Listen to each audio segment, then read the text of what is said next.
your favorite devices.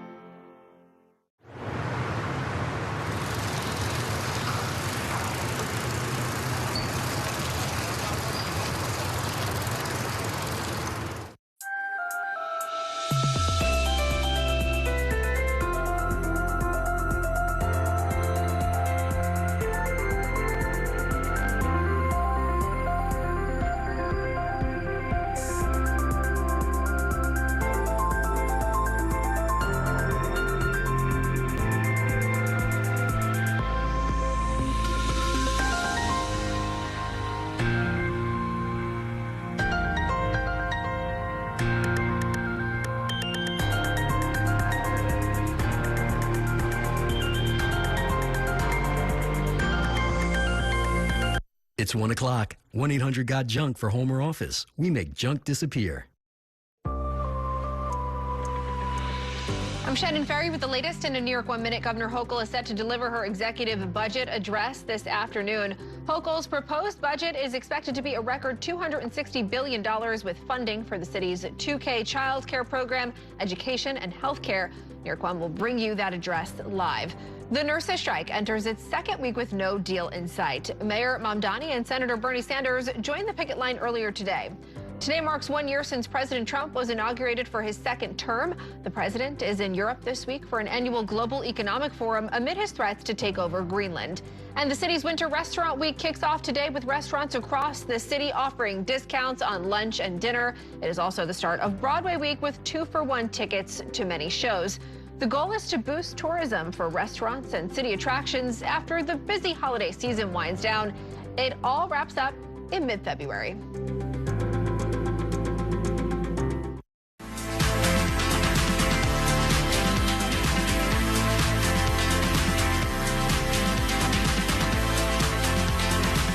Just about 1:01 on this Tuesday, January the 20th. Welcome back to News All Day. I'm Shannon Ferry. Thank you for joining us on this Tuesday. Lots of news to get to.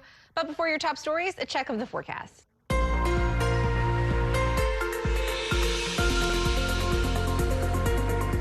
Guy, it is just really, really cold out there. Kind of hurts your face kind of cold when you are walking outside. Everything should be covered. Yeah, cover up that exposed skin, layers, and these wind chills aren't going anywhere. They'll stick with us here throughout the overnight hours and into tomorrow morning right before sunrise. Warmest wind chill value 9 out there, so dress for that. Wind chills will not let up. 22 will be your forecast high temperature with plenty of sunshine today, and then you'll have temperatures fall tonight around 13, but again, the wind chills will be back, feeling like sub-zero temperatures out there for tomorrow morning. Up to 34 tomorrow afternoon, and then we'll take a break from the cold Thursday at 46 down to 36 on Friday. Thanks, Guy. Governor Hochul set to deliver her executive budget address this afternoon. She will be laying out the price for priorities that she already outlined in her State of the State address.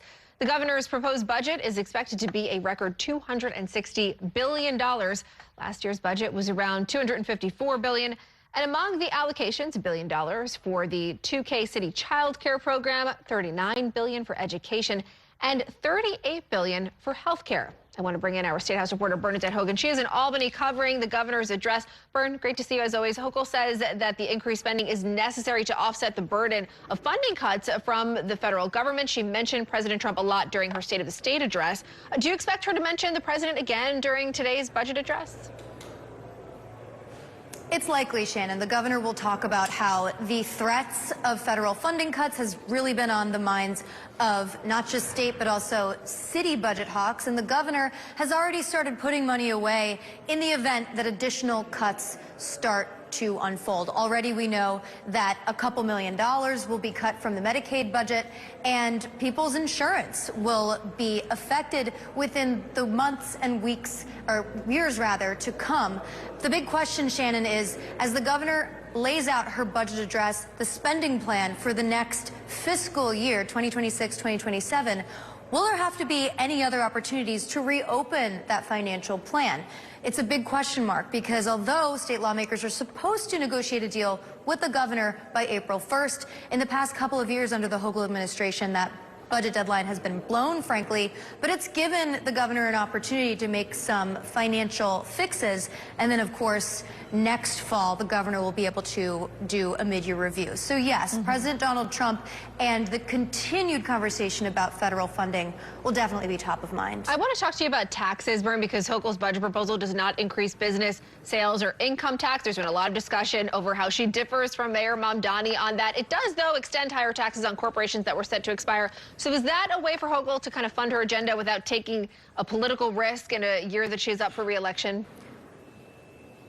It's a practical measure, and it's also a political decision. Practically, the state's financials are pretty good. Already, the Hochul administration has been able to put money into a rainy day fund in case anything bad happens, a recession, or, again, additional federal funding cuts. Also, Wall Street has been doing pretty good, which has given the state a couple $2 billion more to play with. Now, the big question is, do you put that into existing programs, or do you put it into new ideas, like, for example, Mayor Mamdani has put out there, everything from funding his child care program.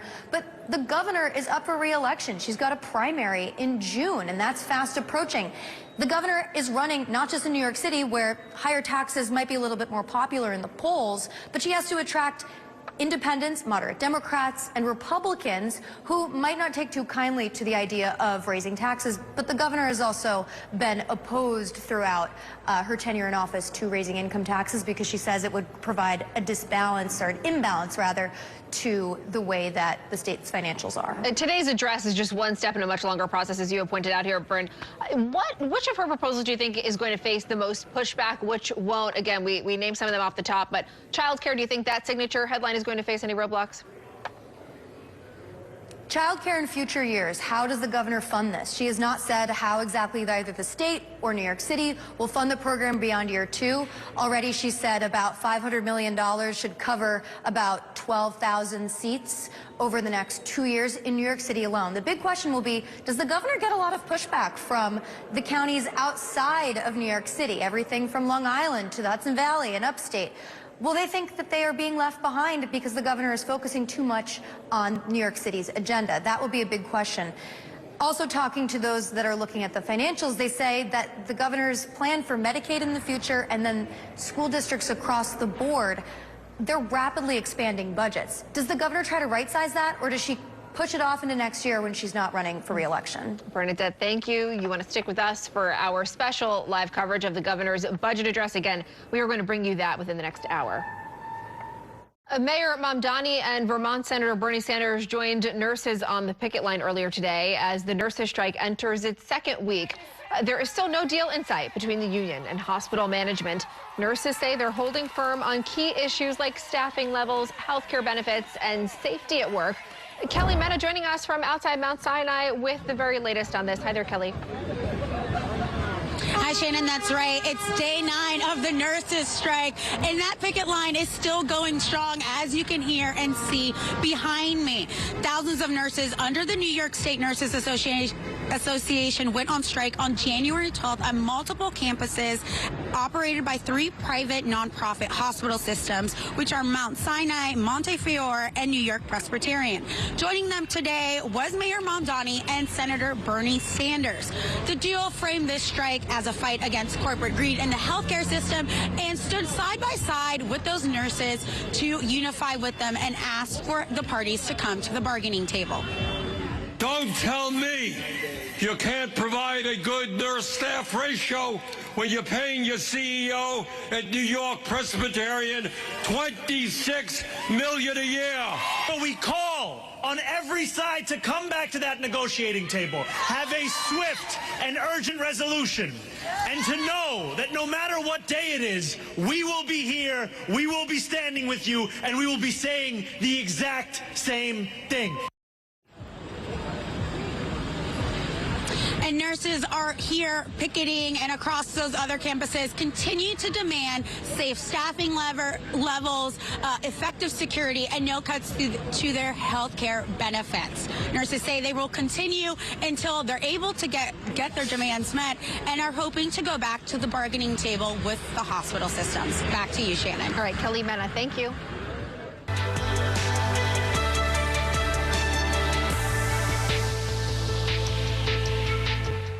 Governor Hochul delivering her executive budget address. We are going to bring you there now live to listen in. From today. So thank you, Brian, for leading a great team, but also two new members, our Director of State Operations, Jackie Bray.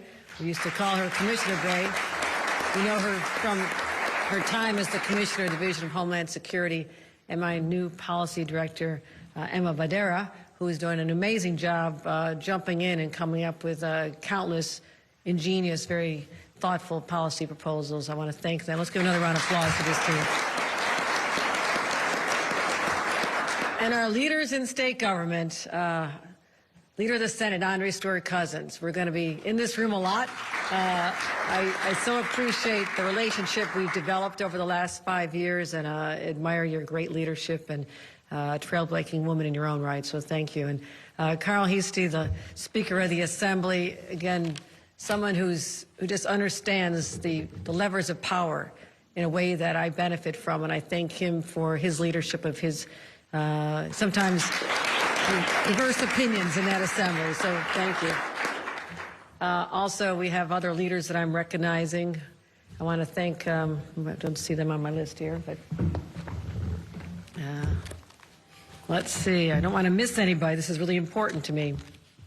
I'm not forgetting our controller, that's for sure, Tom DiNapoli. Thank you. Thank you. Also, other leaders in the legislature, I want to give a shout out to our Senate Deputy Majority Leader Mike Gianaris, Senate Finance Chair Liz Krueger, Assembly Ways and Means Chair Gary Pretlow, Senate Minority Leader Robert Ort, Senate Minority Leader, Assembly, didn't get you the permission there, Will, or the promotion, Assembly Minority Leader Will Barkley, Senate Finance Ranker Senator O'Mara, and Assembly Ways and Means Ranker Assemblyman Rao. As I mentioned, we'll be spending many, many hours in this room over the next few months. And for what purpose? The common effort of fighting for New Yorkers. And I've already acknowledged a number of our guests that are coming before me now, but if there's anybody I've missed, I want to thank you for everything you do for us as well. As you heard, last week we laid out a very ambitious agenda for 2026. Our vision was for a stronger, safer, more affordable New York. And today, I'm here to show you exactly how we'll do that responsibly in our fiscal year 2027 executive budget. A budget is much more than figures on a page. It's a statement of priorities, a test of discipline. And this year, with so much uncertainty coming out of Washington, it also must be a plan that can hold up to pressure.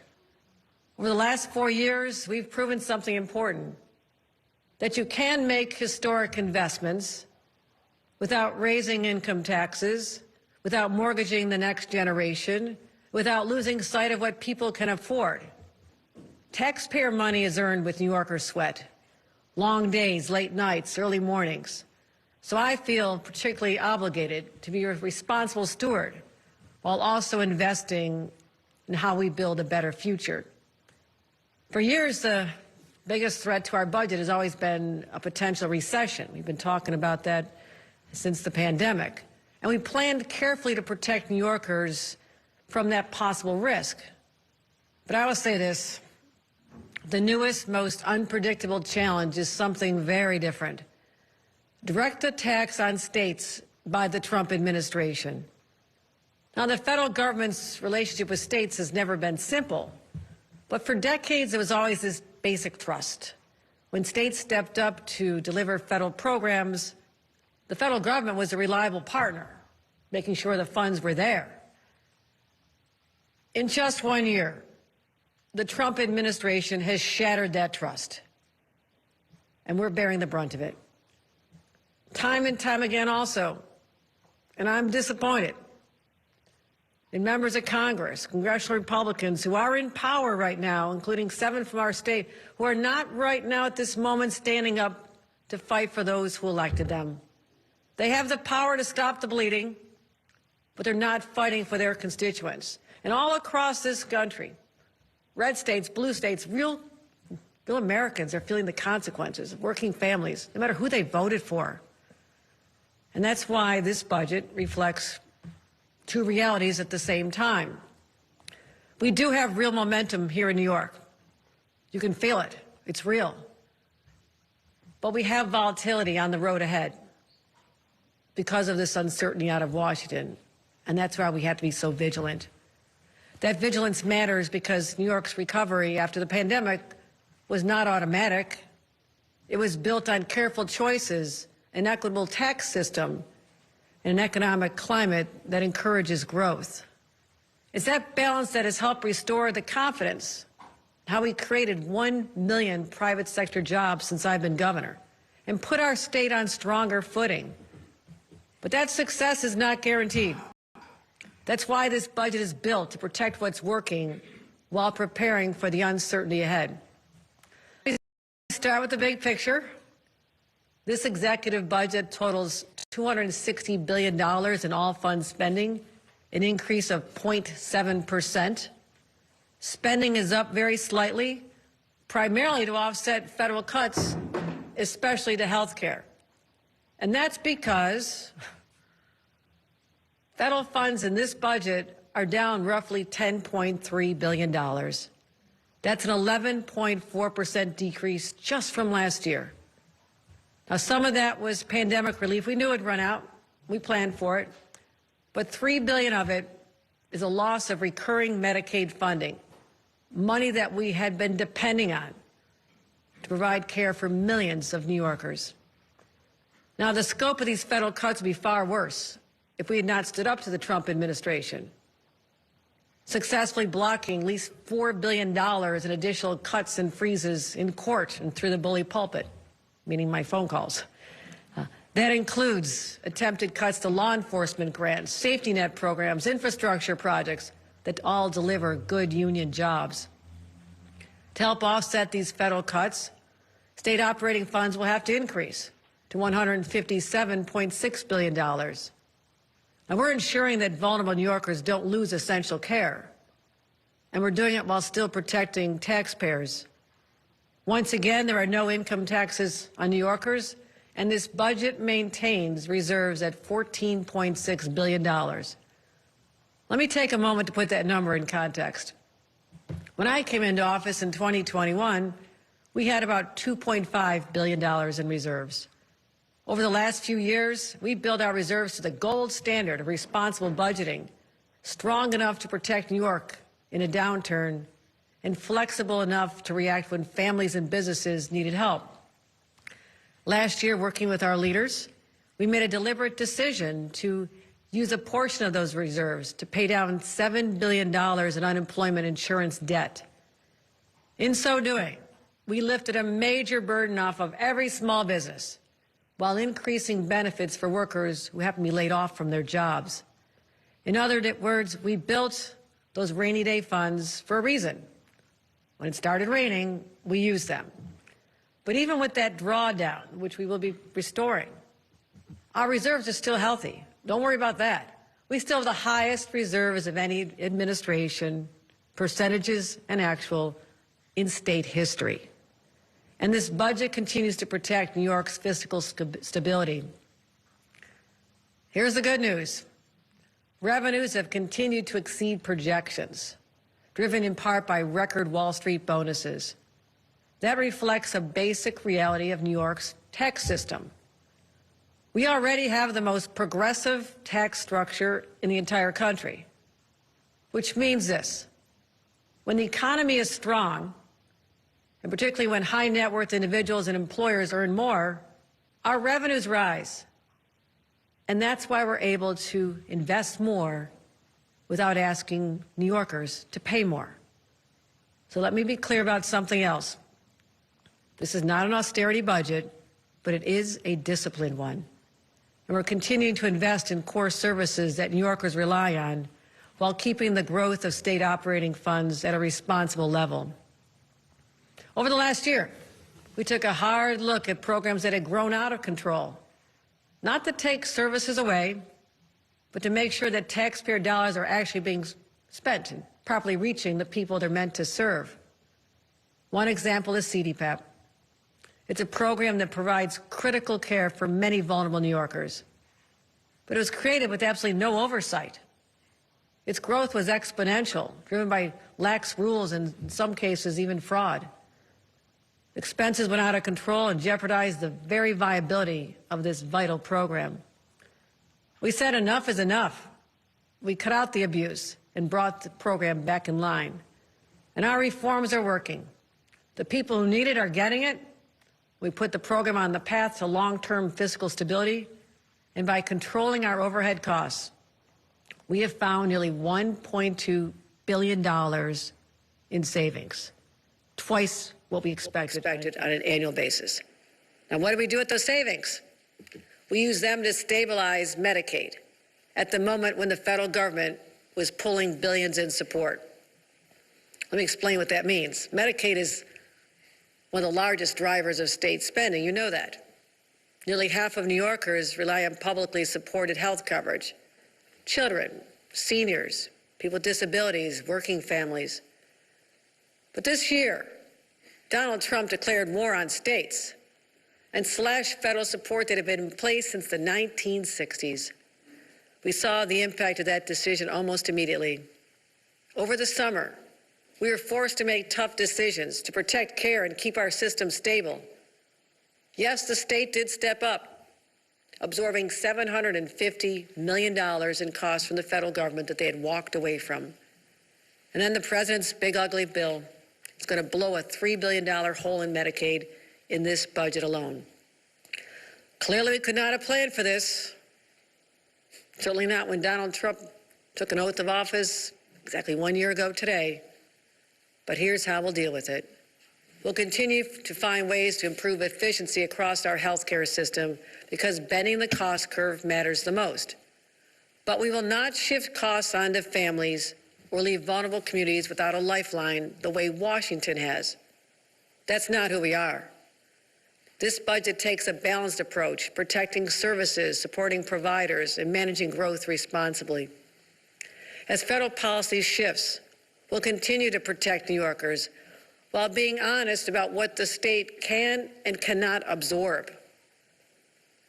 Even as we manage these challenges, we're still investing in working families to help them get ahead. And that starts with putting more money back in their pockets.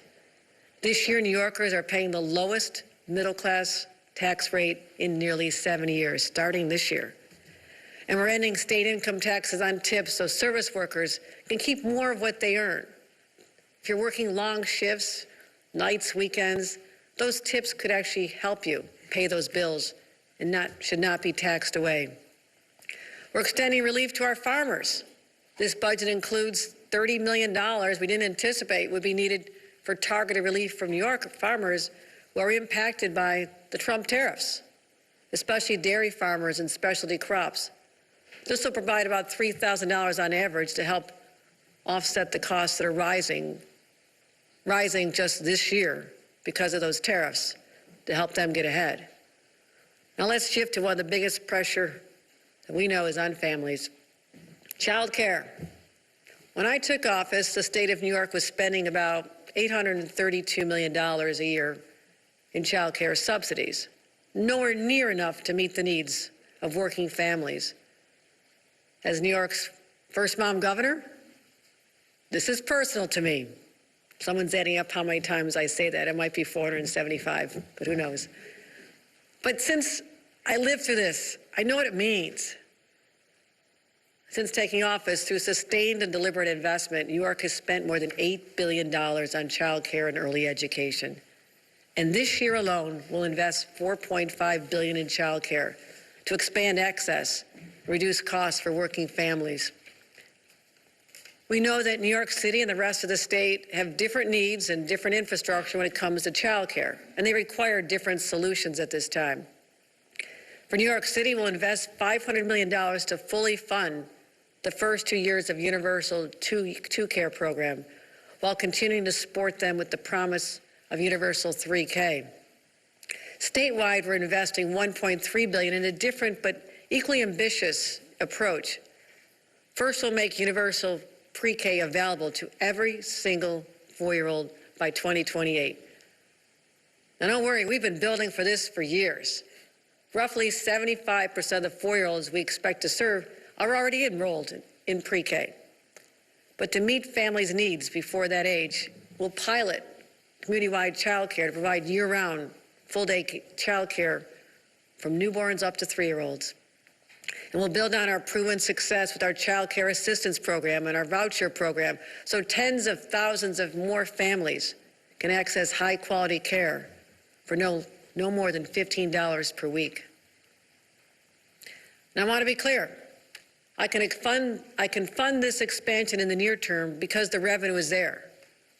We're not pretending to be able to predict enrollment utilization or federal policies 5 years from now. So we're doing what a responsible government does, using existing resources today and building toward long-term sustainability. But know this, my commitment into the future is there. And our commitment to kids doesn't end when they age out of childcare. This budget invests in the next generation with nearly $40 billion in school aid. And we're continuing to ensure that high-need districts are funded appropriately. After 16 long years of previous administrations coming up short, I made the decision to fully fund foundation aid, giving schools certainty without significantly driving up local taxes. Many of these districts are in high need or rural areas of our state and don't have other ways to raise revenue. That's why we're once again increasing foundation aid on top of the amount schools receive under the existing formula. Now, I want to be clear about something. Funding alone does not guarantee outcomes. That's why we've paired historic investments with common sense reforms and changes. Something as simple as getting cell phones out of classrooms so kids start paying attention to teachers and learning again. You can applaud that. That's one of the best things we've ever done. John King. We're also returned to back to basics learning, how we teach our kids how to read. And this year we'll expand that approach to math next year. I want better outcomes.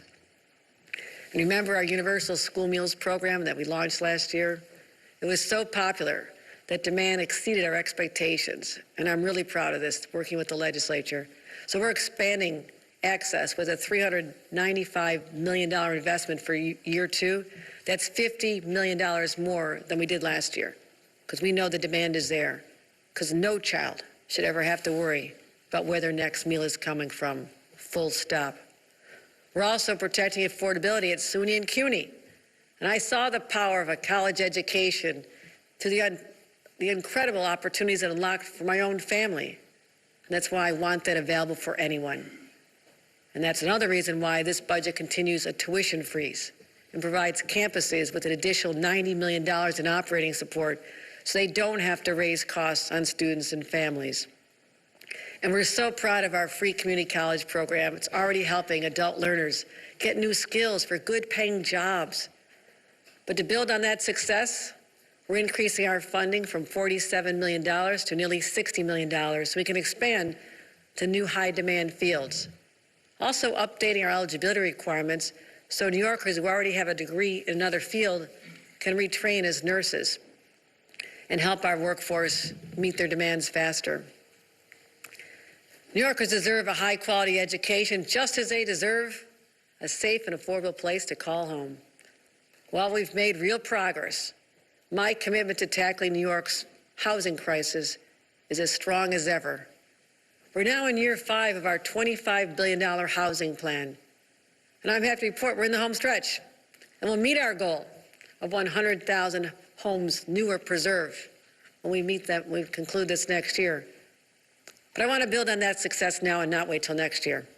That's why our 5-year plan, before it concludes, I want to invest $250 million for affordable housing to keep projects moving and further expand supply. And we'll provide $100 million for Move in New York, helping families move into high-quality factory-built starter homes built quickly at about half the cost of traditional housing. We're also investing $50 million in our Resilient and Ready program to protect housing from extreme weather and flooding, as we see so often in our rural areas. An additional $25 million for our homeless housing and assistance program, bringing our total investment to $153 million so we can keep supporting our most vulnerable neighbors. So far, you've heard me talk about affordability, education, health care, housing, but the foundation of it all is keeping people safe. We've made record investments in crime-fighting strategies that work, over $3 billion, and the results are real. And this budget builds on what's working. $352 million for gun violence prevention. I spoke to a mayor this morning who thanked me so much because crime is down in their city when it had been going up exponentially. $77 million to strengthen subway safety. We're also investing $35 million in securing communities grants to protect houses of worship and vulnerable organizations. And the final policy I want to address is something that's very important to me. Forging a cleaner, greener future for our children and grandchildren. Knowing the threats that our environment faces, during my very first month in office, I added $1.3 billion to the Environmental Bond Act, bringing the total to $4.3 billion, and the voters of New York approved. And that investment is already delivering, protecting drinking water, upgrading our aging infrastructure, and creating clean energy jobs across the state. This year, I've decided to go much bigger, extending our commitment with a new $3.75 billion 5-year investment in clean water infrastructure. It protects public health and supports the building of housing that New Yorkers so desperately need. Let's take a closer look at how these priorities are reflected in the numbers. And to walk us through the plan, I'd like to invite our Budget Director, Blake Washington, to the podium. Blake?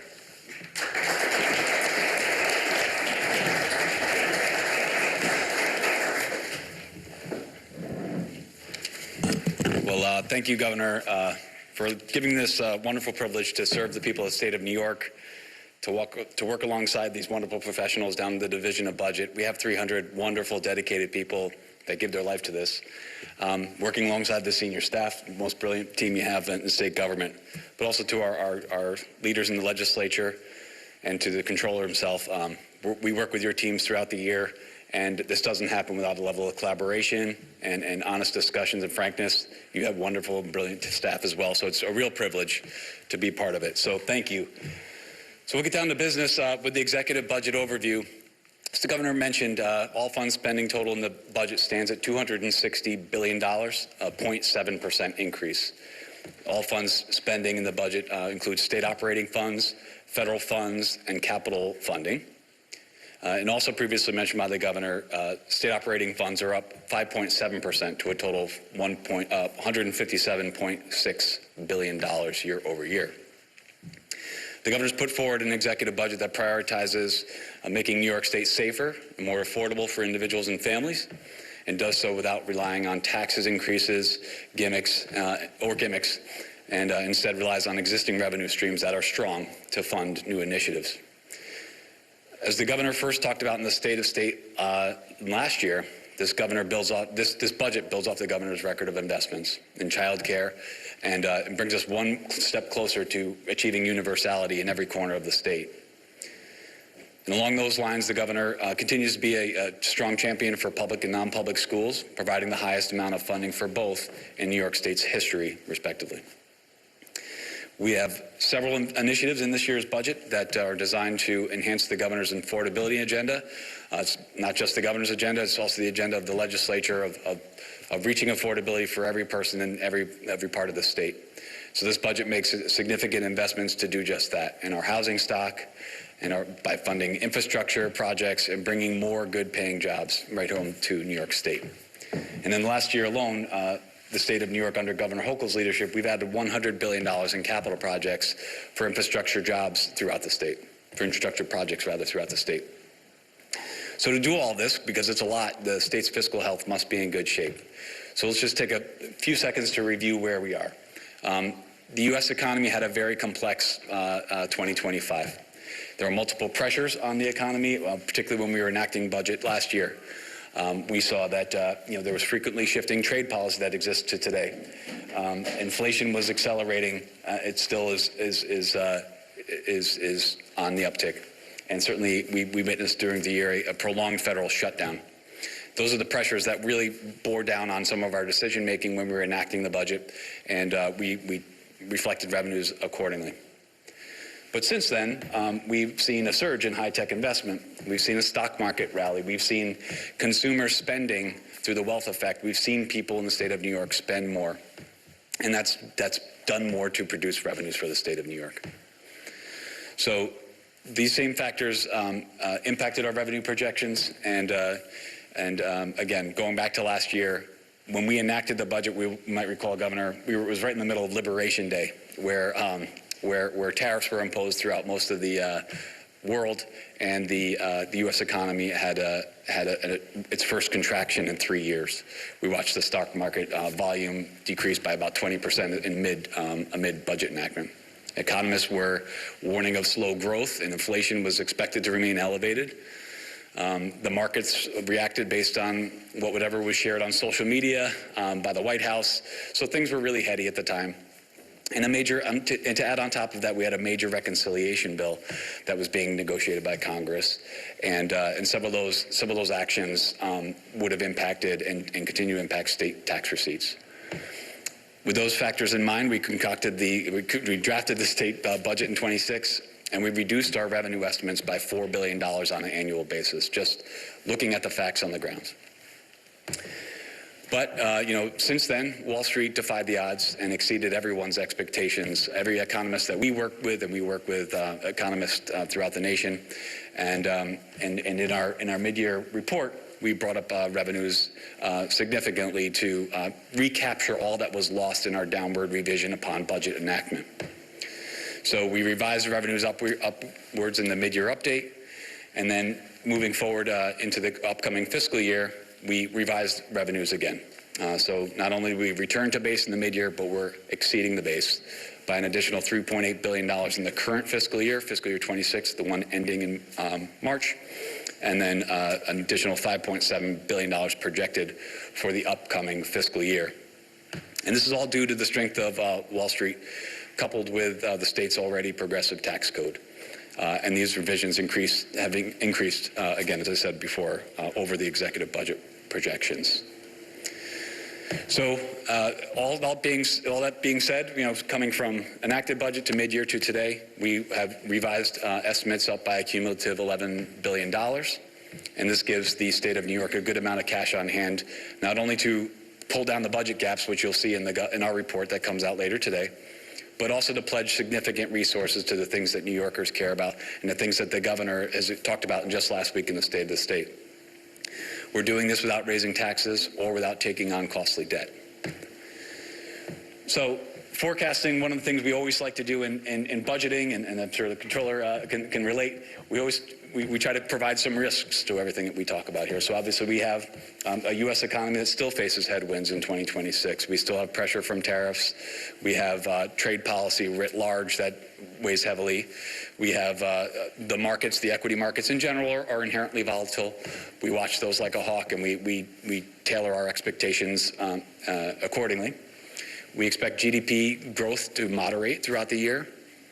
The labor market in the state of New York, much across the nation, is in a no hire, no fire phase, where there's sort of an armistice between employers and employees, which is a good thing, but that people are not losing employment, but we always like to see upward pressure on employment.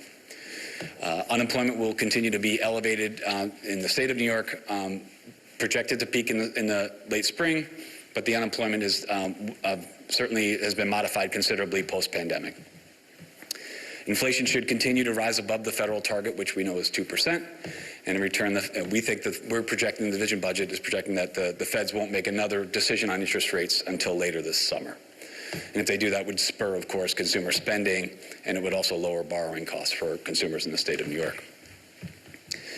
So as the governor previously mentioned, state reserves, our primary reserves rest at $14.6 billion.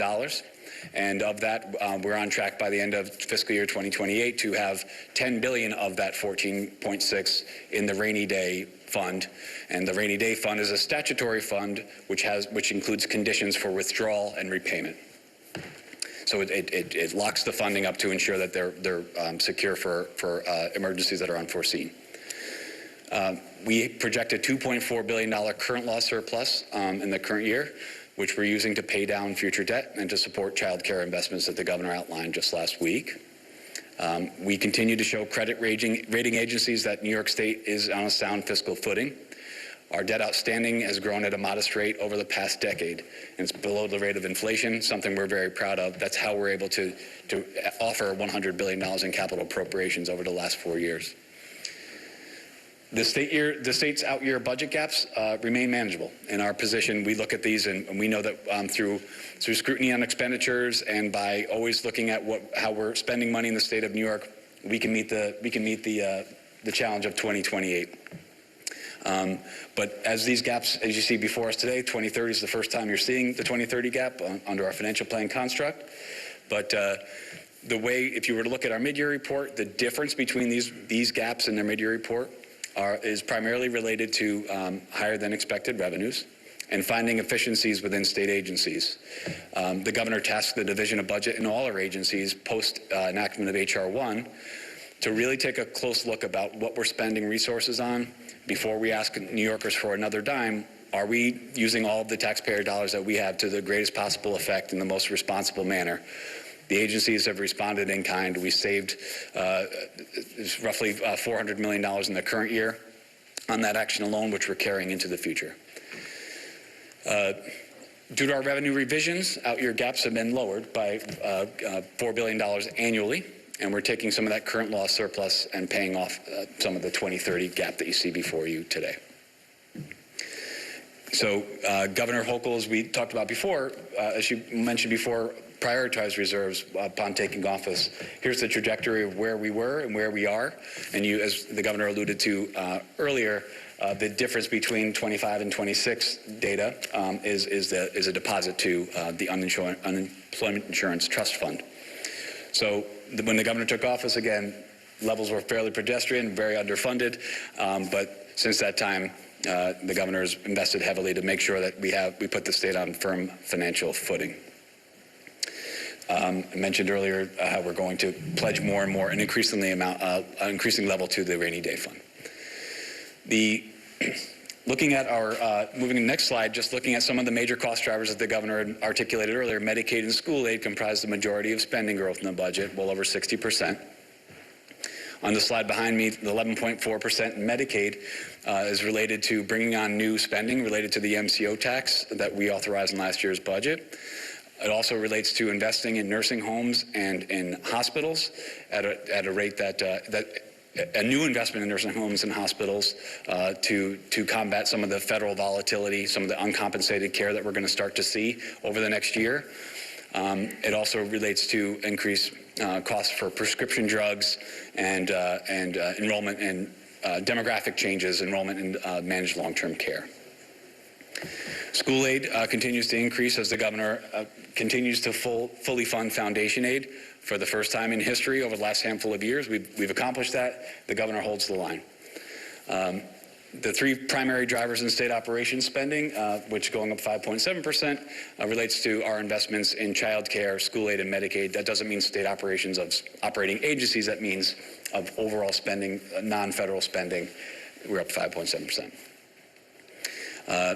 As the governor mentioned earlier, the federal receipts will decrease by approximately 11.4%, primarily related to H.R. 1, the Essential Plan actions and revisions to the Essential Plan, but it's also related to the expiration of pandemic-era aid and some FEMA aid as well, things that we things that we were aware of, we plan for in the state financial plan. On this item on spending growth, one thing on Medicaid that you see is, as the governor articulated earlier, is we're able to shore up some of these, we're able to provide this increase in Medicaid because we used savings from the CDPAP program to reinvest into the program for the people that need it most. So, you know, the Medicaid program has a lot of need. We have a growing and aging population of seniors, we'll continue to look for efficiencies in the program. So the executive budget also proposes several tax actions. It does not increase taxes, but it does have some actions we want you to be aware of. First, we decouple state business taxes from certain H.R. 1 provisions that relate to federal tax expensing that would preserve $1.6 billion in state revenue. We simplify and we enhance the child independent tax credit, care credit rather, to provide greater relief to families on the lower end of the income scale. Some of these families will have an increased benefit of nearly $500 on an annual basis. And then we extend, but we do not raise the corporate rate surcharge that was enacted immediately post-pandemic for an additional 3 years through 2029. As the governor mentioned before, child care remains the long pole in the tent, and this is this is one of our largest investments. It is the largest investment in child care in state history, as the governor's taken that away previous to me. Over $8 billion invested in child care under your tenure, Governor, thus far. And in this year, we're going to provide a total $4.3 billion in statewide investment in child care and early childhood education. Of that total, $1.7 billion has been widely reported. Those are 100% new investments. So we believe that with $3.2 billion in child care vouchers that are now available statewide, that we think that'll go a long way to alleviate wait lists. It won't eliminate every wait list, but we're getting families on a path to have some level of planning and excitement around the program. We're also excited to say that among all the programs, the strategies we're deploying in child care is that we're partnering with Dutchess, Monroe, and Broome counties to provide for contracted care in those upstate jurisdictions. It lowers the cost and it provides a novel way of providing care for young people. And we're, of course, we're happy to help the city of New York launch its 2Care program, which will be phased in over several years. In addition to the investments to expand pre-K services on a statewide basis, the governor has enough funding available to provide, as the governor mentioned before, that we have 75% penetration pre-K program. We're providing a sufficient level of funding to get every 4-year-old pre-K assistance, pre-K programming by the 2028-2029 school year. So to address affordability, this budget continues along those efforts. The governor has been absolutely focused on making New York more affordable for New York, for our families, and that's happened through a variety of different interventions that we partnered with the legislature on over the last handful of years. We certainly have, we've enacted a child tax credit, which the governor mentioned on several occasions before. The governor's very first year, real property tax relief to 2 million homeowners. The governor has seen she's introduced and the legislature approved 2 middle-class tax cuts in her last 4 budgets, and increased and included the one that was included in last year's budget. So families are just seeing the fruits of those actions now. Families will start to really feel the changes we made in the child tax credit this year, thanks to the governor's leadership and the legislature's partnership. We tripled that benefit. As I mentioned earlier, we did provide homeowner tax relief as well in the governor's very first year. We provided an average $800 benefit in 2022, and it was a $2 billion package. So the governor, though, has not been satisfied with those. She's very proud of those accomplishments, I think it's fair to say, but she wants us to look forward, look further. She charged the entire team to come up with different ways of providing or promoting affordability. So this year we're going further, as I mentioned previously. We're enhancing, reforming the child tax credit, the independent care credit, provide an increased benefit for an additional 230,000 filers. And we're also taking steps to make sure that certain charitable contributions from taxpayers in the state of New York remain tax deductible. For institutions in the state of New York remain tax deductible. We are not subjecting tipped wages to state income tax. And those are sort of the big sort of tax side things. But from our view, and certainly the governor has prompted this, affordability doesn't always mean a tax cut or a rebate. It also means just putting forward some common sense solutions to to knock down barriers that stifle business and development, or that just create new costs upon our state residents. So what we've done here is this executive budget takes a critical eye at the State Environmental Quality Review Act, what we call SEQR, and it proposes to exempt certain types of housing projects that have no significant impacts on the environment from additional SEQR review. But it also means paying attention to the needs of New Yorkers on a day-to-day basis. The governor is taking steps to tackle rising costs of home and auto insurance by putting forward several reforms to lower premium costs and reduce rates by targeting bad actors and limiting excessive payouts. Auto insurance premiums, no matter where you are in the state of New York, have really blossomed in the last 5 years, and it's time to intervene. The governor continues to provide for resources for our partners in local government. And the state has provided a tremendous amount of resources to them to protect the property tax cap, $75 billion in a cumulative benefit, but for the tax cap, which the governor has not modified since being governor. We've also maintained the freeze on local contributions to Medicaid, which we've seen this fiscal year and prior years is increasing by double digits percentage-wise. And foisting those costs back to municipal governments would be a real disaster for them. So the state is holding the line and assuming those costs. Those efforts resulted in relief of nearly $6.8 billion in cost avoidance for the city of New York and $3.1 billion for every other municipality in the state. One of the items in the budget that the governor alluded to before is a continued focus on law enforcement, prosecution, defense, violence interruption, subway policing, safety. All those actions have a benefit that accrues to local governments, and we're proud to support that. The governor also knows that the governments are not out of the woods just yet, so that's why for the third consecutive year, we're augmenting the AIM run by an additional $50 million in temporary municipal assistance, making sure that municipal governments throughout the state of New York have the confidence in knowing that infusion of cash is on its way. And we're making sure that all corners of the state of New York are taken care of with investments from the tip of Long Island to the Adirondacks to my home county of Sullivan and everywhere in between. Some of those investments you've seen before, and I think you will see they have, except I might have stalled out here, forgive me. So some of the investments you've seen before, leading the pack, $100 billion in Micron, $1 billion here in Albany for New York creates for the wafer chip fab, and then all sorts of other investments, ending with Empire AI, all of which have a statewide impact, and we're excited to continue to support those items. And certainly just last week, the governor having broken ground on Micron has provided such a lift and a lifeline for Central New York, and it's one we're so excited to see roll out over time. So moving on beyond that item, just kind of wrap up here, this year's budget, the governor mentioned that we have some coming into the home stretch here. One item that we talk a lot in the press, we see, well, how are different areas of the state faring? One area that the governor wanted to put a little extra concentration on was, what are we doing for our rural friends and neighbors? We have $100 million for factory-built starter homes, which are affordable and can be built in a fraction of the time. We have $50 million in grants for water infrastructure for rural communities specifically, a new $50 million. We provide $30 million for farmers that are negatively impacted by tariffs, providing an average of $3,000 for dairy producers and producers of specialty crops.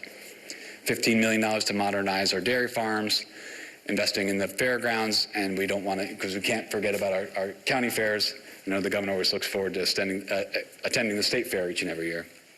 So with that, I'll be in the Blue Room later on today at 3 o'clock to provide a more robust briefing.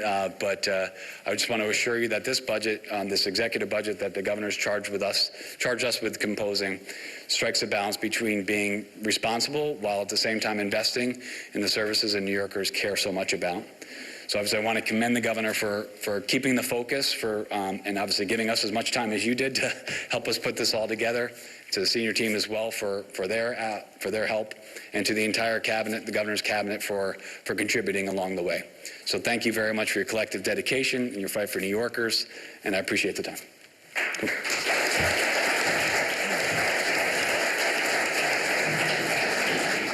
Thank you. Thank you very much, Blake. As we're concluding, I need to underscore something Blake just talked about. New York State is receiving over $17 billion in revenue over the next 2 years. That exceeds our earlier projections. That's extraordinary, extraordinary. That's $17 billion from high-income earners, from record Wall Street bonuses, and from an economy that's booming again. That's money we can use to protect New Yorkers from federal dysfunction and to fund our bold agenda in the year ahead. And allows us to keep reserves strong, which is important for our ratings, which affects the cost of borrowing to fund our transformational projects, whether it's MTA or our housing projects. It also allows us to keep our spending strong now, serve New Yorkers, but also allows us to fund our priorities into the future.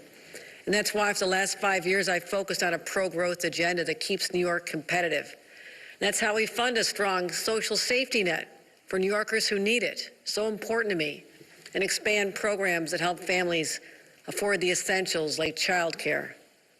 Looking at this budget as a whole, you can see that it reflects discipline, momentum, and ambition, and a readiness for a more uncertain world. In my State of the State, I said we had built the boat to withstand the storm. We're not assuming calm seas ahead. We're steadying the course to navigate whatever comes next.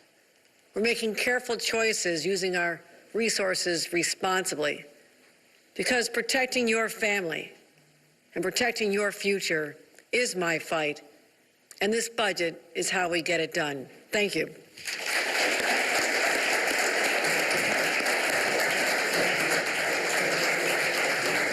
Okay, 1:55, you have been watching Governor Hochul's budget address. A reminder, she gave her State of the State address just last week. Now she's breaking down how she plans to fund these proposals. To break down what we heard, I want to bring in Errol Lewis and Ayanna Harry. We have both been all of us have been watching this. There's a lot of numbers thrown around, a lot of proposals, a lot of PowerPoints that are going on. But Errol, give us what people should actually understand about this budget address today. Well, there are a couple of top lines that people should keep in mind among our viewers. First of all, a tuition-free zone SUNY. If you are a SUNY student or you want to become a SUNY student, they're going to hold the line on that. One thing to keep in mind, though, is that there's going to be a major expansion of availability for early childhood and childcare. They're spending much more money than the state has ever spent to try and make it so that by the year 2028 is what the governor said, 4-year-olds universally from one end of the state to the other will have childcare or early education. That's extraordinary. There's no other state of this size that can say that. And she's putting aside quite a lot of money. And I guess the third would be she's proposing to do all of these things and a whole lot of other programs, of course, without raising corporate taxes or personal income taxes. Yeah, Ayanna, I would say childcare and the taxes seem to be what stands out. What stood out to you the most? Yeah, the taxes certainly stand out to me as well. And this also stood out to Mayor Zohran Mamdani in a statement that he put out responding to the governor's budget. He did renew his call for there to be higher taxes on the wealthiest New York City residents as well as the wealthiest corporations. So Mayor Mamdani, that does seem to be developing as a real point of contention between he and the governor. Mamdani saying we do still need to raise taxes on the highest income New Yorkers. And what also stood out to me, you know, going into this budget address, I had two questions. Would Governor Hochul mention President Donald Trump by name? And how also, what do we know what the potential impact of federal budget cuts might look like for the state of New York? And we do have answers, and we have numbers now. The governor saying that she expects there to be $10.3 billion in less funding for the state from the federal government. And she said much of that went to pay for Medicaid. And so the state is really stepping up, increasing spending on Medicaid by 11.4%.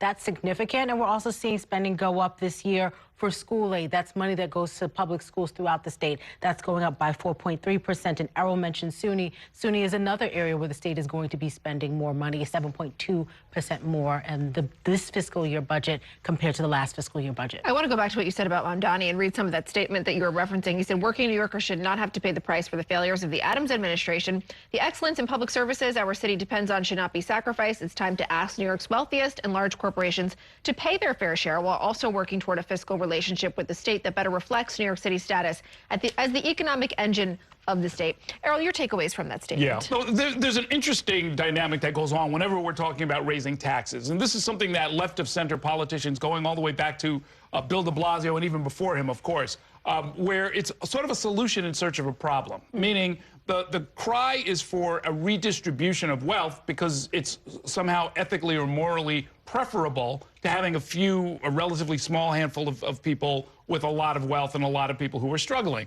The governor tries to sort of answer that by saying, well, what do you want the money for? And if it's for, rural programs, I'll fund those programs. If it's for better infrastructure, I'll fund that infrastructure. If it's for early education, I'll fund that. And what she has said, and this is what she has told New York One in interviews, and she basically alluded to it in the speech, is saying, like, if you don't have a specific program that we need this money for, we are not going to tax people just to say that we did it. She made a point of saying that they have $17 billion over the next 2 years that was not projected, meaning that they've got $17 billion to work with just on the existing tax rate. So why do we have to raise more when we have $17 billion that nobody was expecting? And here's how I'm proposing to spend it. Now, if you want to spend it differently, that's one thing, but we're not going to just go and tax billionaires because the socialists say that we should. Ayanna, we were already hearing a reaction from some lawmakers in Albany, but given what we just heard there, how do you expect this to be perceived by the state legislature? So I think that, for the most part, this is a Democratic-led state legislature. So Governor Hochul will be negotiating with people who share similar values to her in some ways, but we do know that there are some Democrats that are a little bit more to the left of the governor. So it will be interesting to see how these negotiations play out. One thing that we did not hear the governor really talk about in her budget address, in her State of the State, something that was previously discussed, is whether or not she might try to raise the age laws, the laws which dictate, whether or not a 17 or 18-year-old, a 16 or 17-year-old should be tried as an adult or a juvenile. This is something that the governor perhaps wanted to address and might have brought up throughout this budget process, but there was significant backlash from that, from Democratic lawmakers in Albany, and so it seems like she is stepping away from that. So it's going to be interesting to see what bites Governor Hochul chooses to take on, particularly with her facing re-election later this year. Yeah, and I noted some of the projects that would affect us locally: Jamaica train station, 2nd Avenue subway across 125th Street, some MTA capital projects. Errol, what was your reaction to hearing a lot of those big name infrastructure projects, kind of taking a page in some ways from Cuomo's book? No, absolutely. And look, it is what the money is for. And again, it's a way to sort of answer the more contentious problems about what to do on criminal justice or what to do on redistribution, what to do on taxes. Everybody likes a brand new bridge. Yeah. Everybody likes a shorter commute. Everybody likes a brand new train. And every politician likes to cut ribbons on these kinds of projects. So it makes everybody in Albany fairly happy to be able to sort of have that kind of a conversation, as opposed to the much stickier problems about what do we do about a shortage of guards for upstate prisons? What do we do about rebuilding the jail system in New York, which had fallen apart into such a state of disrepair and violence that a federal monitor is going to be appointed to take it over? She didn't talk about any of that. It's much nicer to talk about a brand new connector up in Syracuse or someplace, and that's fine. That's fine. That's a starting point for a discussion. But trust me, a lot of these other kinds of questions around affordable housing, around criminal justice, around how to maybe change some of the insurance laws, all of that is going to be part of the discussion. This is just day one of the budget fight. Yeah. There'll be more to come as we get closer to the April 1st deadline. Yeah, and Ayanna, again, as we've told our viewers time and time again, Governor Hochul up for re-election. So how much of her re-election promises did you see and glean from this budget address today? I mean, it's not just the infrastructure project. So much of what Governor Hochul spoke about today, these are really policies that directly impact New Yorkers and things that tend to be pretty popular, right?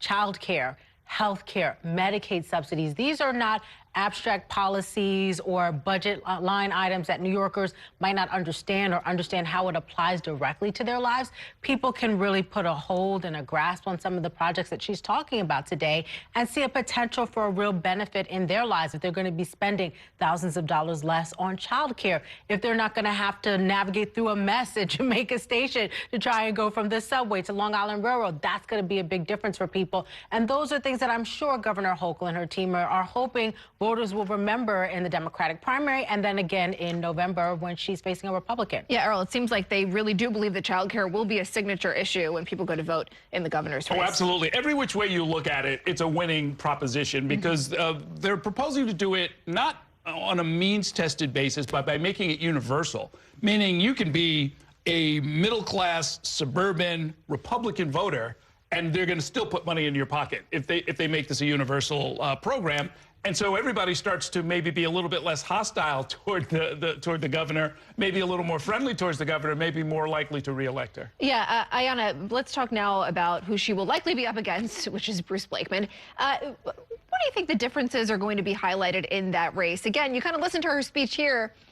I wouldn't even know if she's a Democrat or Republican necessarily. I mean, a lot of these policies, they are meant to be, I would guess, broad policies, like Earl said, to appeal to a wide base. Yeah, I would really point to the very beginning of the governor's address today, where she called out President Donald Trump directly, saying his actions are harming states like New York. She also called out Republican Congress members in New York State, saying you are not doing enough to fight for your constituents. So Governor Hochul has made it clear that she has no problem being vocal in calling out the president and the ways in which she believes he is harming New York State. Bruce Blakeman has taken a completely different approach. He is an ally of President Donald Trump, even perhaps a friend. He's gone down to Mar-a-Lago, to Florida, to connect with President Trump. And so I do think that that's one of the big differences that we're going to hear between the two is the tone that they take on the president. Yeah, Earl, what are you looking for in this race as it gets closer? Well, it's going to be a real fight.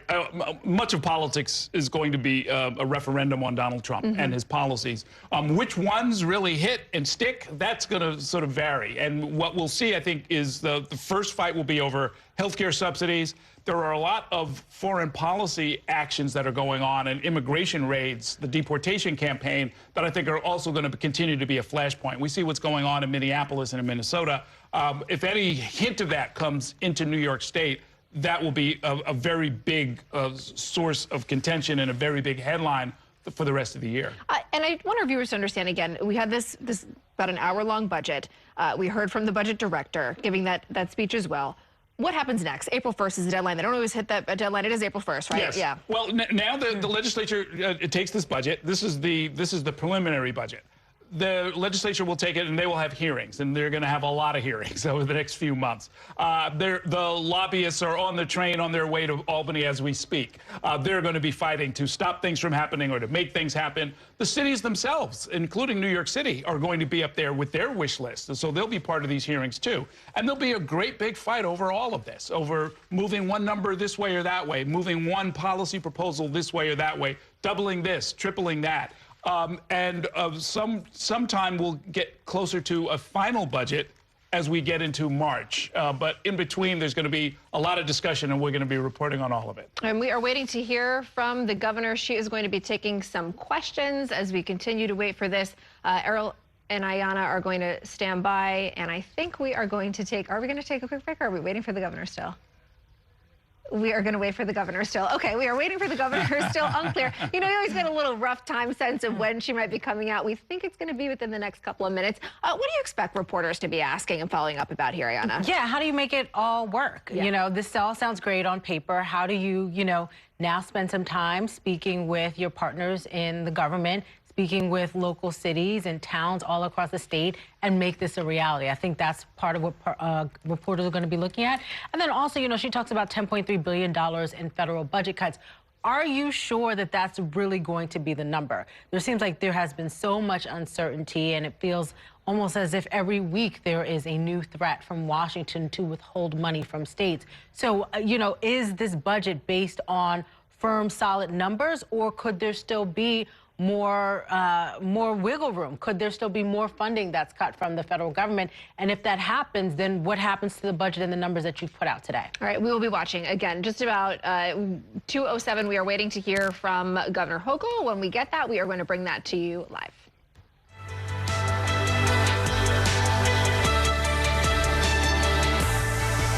Mayor Mamdani and Vermont Senator Bernie Sanders joined nurses on the picket line earlier today as the nurses' strike enters its second week. There is still no deal in sight between the union and hospital management. Nurses say they're holding firm on key issues like staffing levels, health care benefits, and safety at work. Kelly Mena joining us from outside Mount Sinai with the very latest on this. Hi there, Kelly. Hi, Shannon, that's right. It's day 9 of the nurses' strike, and that picket line is still going strong, as you can hear and see behind me.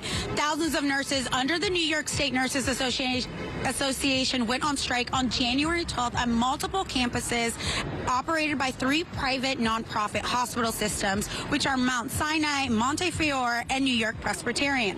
Joining them today was Mayor Mamdani and Senator Bernie Sanders.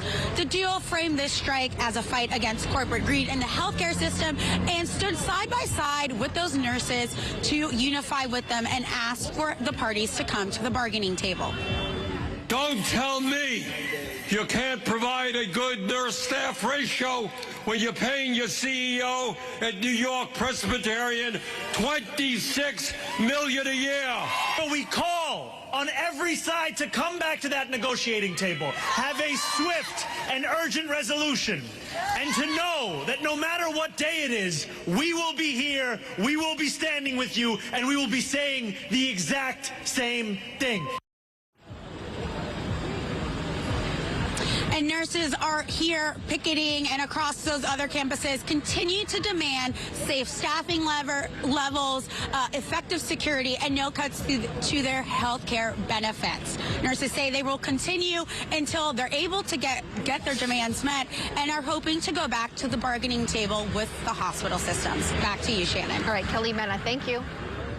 Mayor Mamdani says he's reviving a Bronx supportive housing project for former inmates. He says that the 83-unit housing project on the campus of Jacobi Medical Center will proceed as planned. The Just Home project was stalled in the fall over objections from then local councilwoman Christy Marmorato and the Adams administration. Critics cited safety concerns and had hoped to move the project to a different location. I know that we have walked a long, hard, contentious path to arrive where we are today. And my sincere belief is that soon, Just Home will be seen as clear evidence of New York's commitment to a new era where every one of our neighbors, even those who have made mistakes in their past, is entitled to dignity and safety. This includes medical services for former inmates. The project is expected to be complete by 2030. Time for another check of the forecast. It is sunny and cold out there today. It's going to feel like the single digits all day. Tomorrow morning, it could fall to below 0 wind chills. More cold air over the weekend with snow chances. Today marks 1 year since Donald Trump returned to the Oval Office. And after the break, we have an expert joining us for some analysis on his first year back. We'll be right back.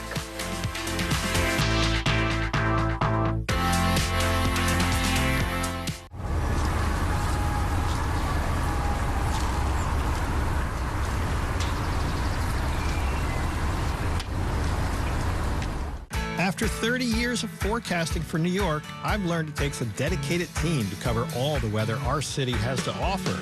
As chief meteorologist at New York One, I'm honored to be able to help New Yorkers plan their day.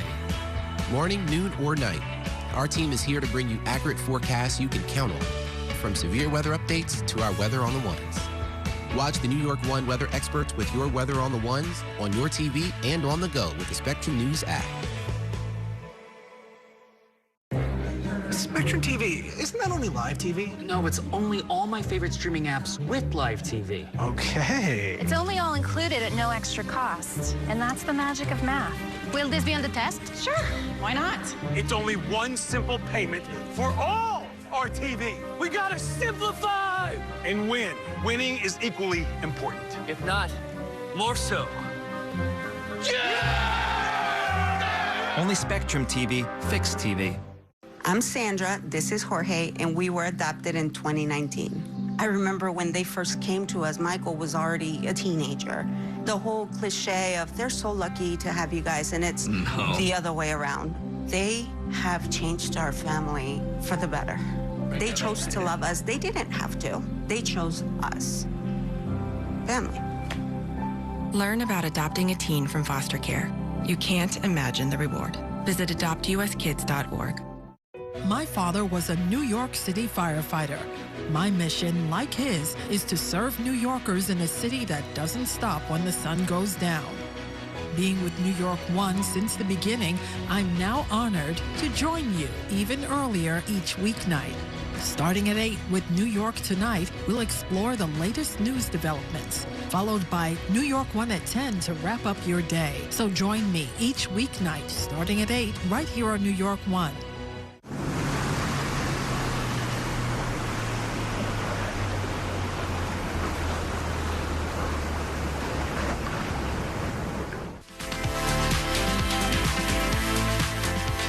To News All Day. We have cold temperatures in store for today and tomorrow. So help me God. Congratulations, Mr. President.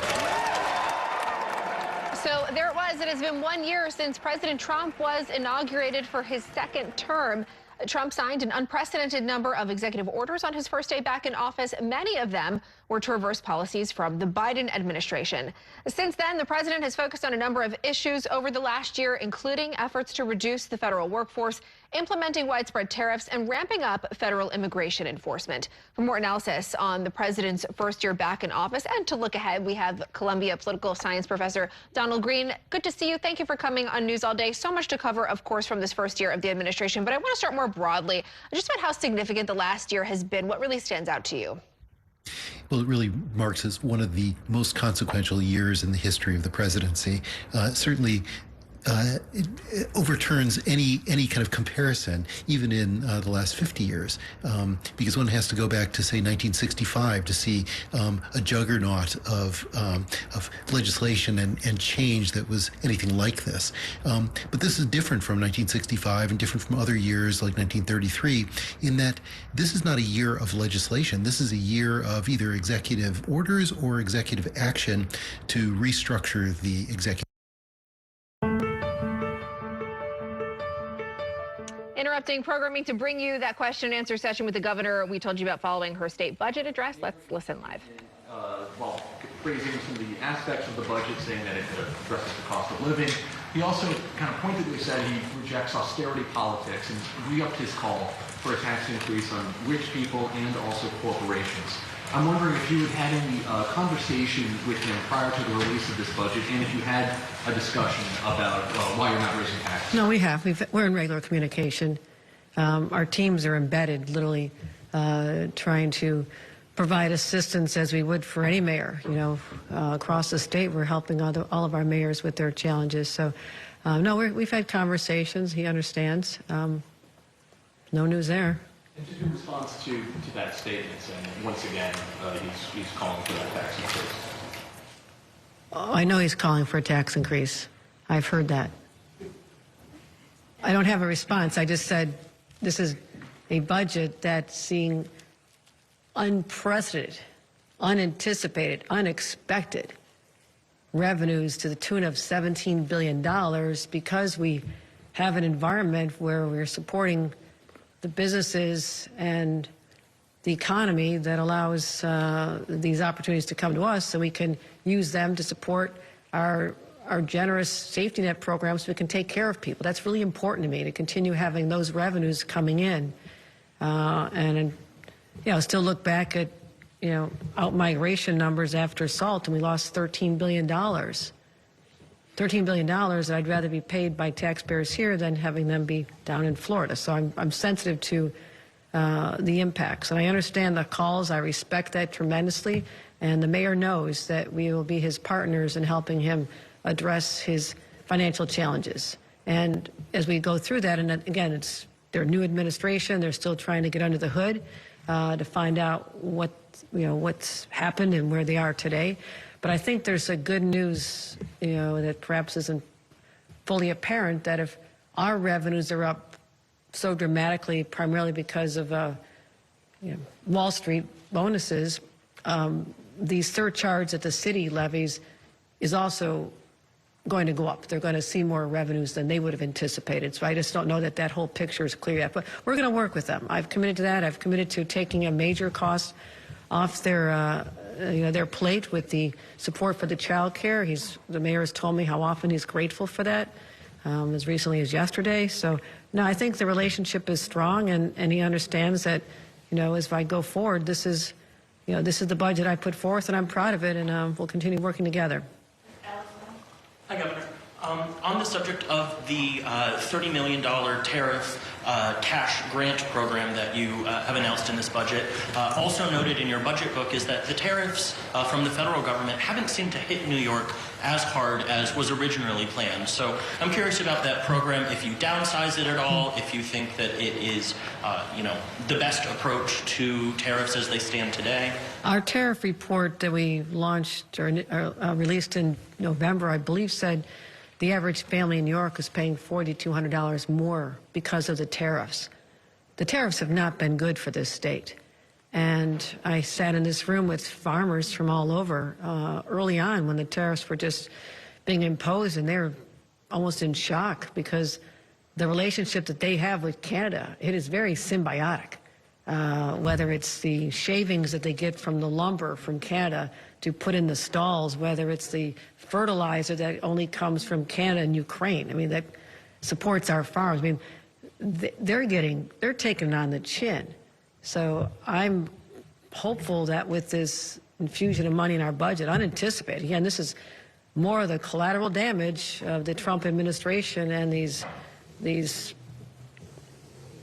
insane tariffs, which are doing nothing other than put us at war with strong allies and trading partners. I mean, Canadians aren't really interested in buying products from New York farmers either. I mean, their costs have gone up and their marketplace shrank.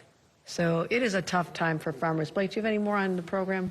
Yeah, the only thing I'd add is that I think the statement you're referencing is relative to budget enactment. And again, as the governor related to previously, at budget enactment, we had a Liberation Day where tariffs were up at 80 and 90% in some cases. So while they've moderated dramatically, it's still a net effect, as the governor related to the state of New York, to taxpayers of the state of New York. Governor, Bruce Blakeman says that your budget should cut taxes, offer property relief, and reduce spending on immigrants to make New York more affordable. Could you respond to that statement, please? You guys really listening to him? Come on. I guess I'll attempt to respond, but he clearly doesn't understand budgets. We have cut taxes.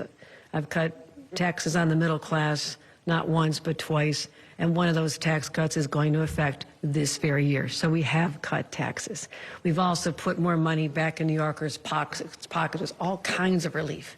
Our past year, that's what we, beat the drum about how we're going to put more money back in New Yorkers' pockets, whether it's the inflation refund, whether it was the child tax credit going up to $1,000 for children under the age of 4 and $500 for children who are older, whether it's covering the full cost of lunches and breakfast for kids, putting one child is about $1,600 back in your pocket, and the free community college for adult learners who want to transition but can't because of the cost of school. It's also, let's look at this year. We added $50 million to our Power New York program to help people with the high cost of utility bills. We're working hard with a very ambitious package to find ways to cut the high cost of car insurance, which is one of the highest in the nation, but very high on Long Island. So we're constantly focused on cutting expenses here. I heard me talk about that. Cutting costs for New Yorkers, reducing taxes, not increasing taxes. So I think this is a budget that he should wholeheartedly support. Governor, I guess the question also with the budget director. What sort of, it's like in a language for everyday New Yorkers, it says decoupling state business taxes from certain HR 1 provisions and,